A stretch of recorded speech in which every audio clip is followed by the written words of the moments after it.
রাসমণ্ডলের একটা বর্ণনা আমি একটা গান করছি। কিবা কাঞ্চন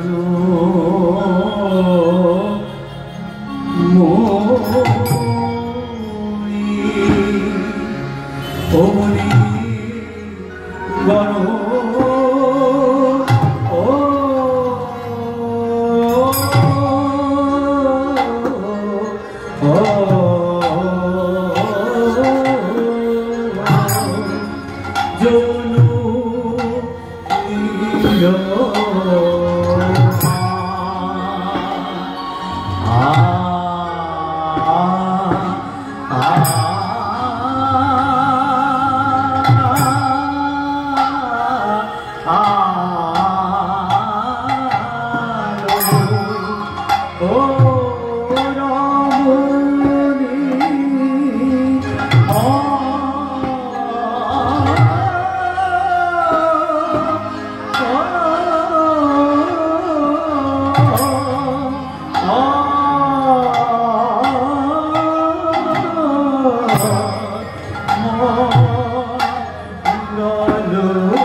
এটা তাল তেওট, এটা আগে বলছিলাম 6-4-4 ছন্দ। আমি এনাদেরকে পেয়েছি আজকে, এগুলো গাইছি, একটু ইচ্ছে হচ্ছে, যেমন আগে বড় দুটুকি গাইলাম, তাল তেওট গাইলাম, প্রথমে সন্তান গাইলাম, এগুলো পদাবলীর গুপ্তধন, মণিমাণিক্য। আর আমরা যদি গাই আমাদেরও চর্চা হয়, আপনারাও একটু অভ্যস্ত হন, নইলে সব তো এখন বুঝতেই পারছেন কি চলছে, সব বাজারে যে বাজারগত যা চলছে নয়। আমরা কিন্তু শুদ্ধ ভক্ত। আগে ভাবুন অমৃতেশ্বরটা, আমি কৃষ্ণ নামে মতি, আমার ভালো, আমার রুচি আছে কৃষ্ণ নামে, আত্মবিশ্বাস আরোগ্যে, না না আমি ভক্ত। আগে বলুন আমি ভক্ত। ভক্ত পদ রজ, ভক্ত পদ জল, ভক্ত ভুক্ত অবশিষ্ট তিন মহাবল। ভক্ত পদ রজ, ভক্ত ভুক্ত জল, ভক্ত ধৌত পদ জল, ভক্ত রজ আর ভক্তের পা ধোয়া জল।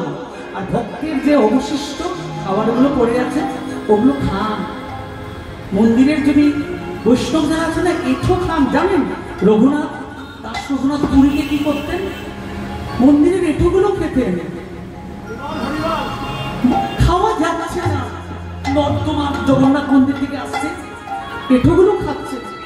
তখন মহাপ্রভু একটু নুন দিয়ে খাচ্ছিলেন। মহাপ্রভুর কানে গেল, বলছেন ও নুন দিয়ে খাচ্ছে।